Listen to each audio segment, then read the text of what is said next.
গিয়া যখন কাফেররা মারতেছিল নবীজিকে, তখন নবীজি সাল্লাল্লাহু আলাইহি সাল্লাম এই কাফেরদের বলতে, কাফেররা শুনো, এলায়ে কালিমাতুল্লাহ, আল্লাহ পাক রব্বুল আলামিন আমাকে যে অবস্থার মধ্যে রাখেন, হাজার হাজার পাথর তোমরা মারতে পারো, আল্লাহ পাকের নামটাকে উচ্চ আওয়াজে বলতে আমি 1 সেকেন্ড পরিমাণ দ্বিধাবোধ করব না।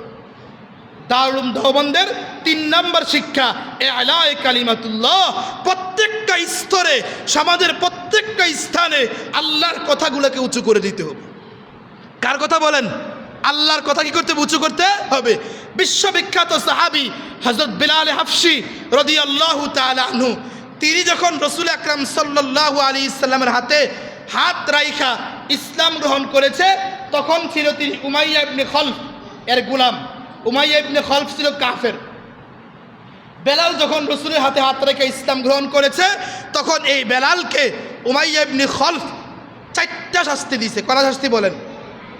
যত শাস্তি দিয়েছে এর মধ্যে 4টা শাস্তি উল্লেখযোগ্য। প্রথম শাস্তি, সে উমাইয়া, কাফের উমাইয়া, বেলাল রাদিয়াল্লাহু তাআলা আনহুর গলার মধ্যে কুকুর মারালে দেখবেন গলায় রশি লাগাইয়া টাইনা নিয়ে একটা নিকৃষ্ট স্থানে ফেলে দেয়।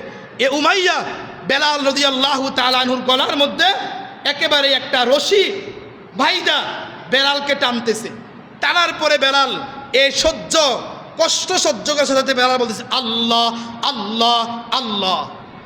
উমাইয়া যখন দেখলেন বেলাল আল্লাহর নামটাকে যত টানে তত উঁচু আওয়াজে বলে, সুবহানাল্লাহ। কি আওয়াজে বলে বলেন? যত টানে তত উঁচু আওয়াজে বলে।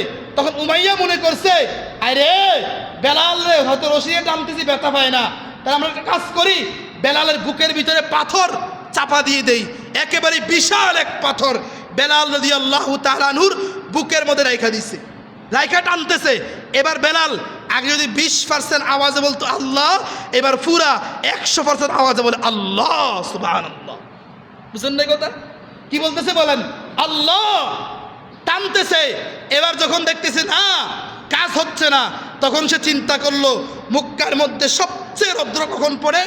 দুপুরবেলা। এই দুপুরবেলা বেলাল রাদিয়াল্লাহু তাআলা আনহুর গলার মধ্যে রশি দিয়ে আর বুকের মধ্যে পাথর চাপা দিয়ে এবার ধরে রাখছে। আরবের বালু উত্তপ্ত, বুঝেন নাই? মাছ যে বাজি করে মহিলারা মাসুনদানি দিয়া একে বালা করে মাথারে চাপ দেয়, চিস করে উঠে, যাতে মাথাটা বেশি করে বাজা হয়। কথা বুঝেন নাই? ঠিক সেম ভারী পাথর দিছে যাতে করে বেলালের পিঠগুলা গরমের তাপে উত্তপ্ত হয়ে বেলাল ইসলাম ছেড়ে দেয়।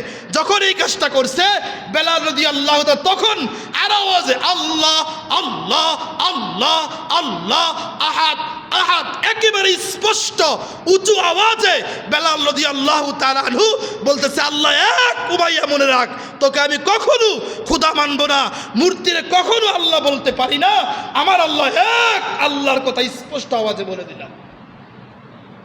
এরপরে যখন দেখলে এরপরেও বেলাল গরিব, গুলাম, কালো, কুশ্রী ইসলাম ছাড়তেছে না, তখন রাত্রেবেলা বেলালের 2 হাতকে শিকল দিয়ে বাঁধছে, পা-গুলারে শিকল দিয়ে বাঁধছে, পুরা শরীরে শিকলের আঘাত কইরা এরপরে বলছে, এই বেলাল, যদি ইসলাম ছেড়ে দাও তাহলে তোমাকে আমি ছেড়ে দেব, আর ইসলামকে না ছাড়লে তোমাকে আমি ছাড়বো না।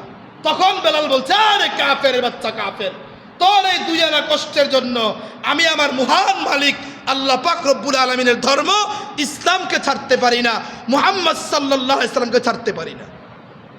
বুঝেন নাই? আচ্ছা খাইছেন কোন সময় ফিরা? খাইছেন? যারা ইসলামের কথা বলে এত সুখে থাকার পরেও যারা ইসলামের কথা বলে এদের বিরুদ্ধে আমরাই ষড়যন্ত্র করি। আমরাই। কাফেররা করলে মনটাকে বুঝতে হইতো যে কাফেররা বুঝে না, তারা ষড়যন্ত্র করে। মুসলমানের বাচ্চা কেমনে বলে যে হক কথা আসতে বলেন? মুসলমানের বাচ্চা কেমনে বলে মেহরাব হক কথা ছেড়ে দেন?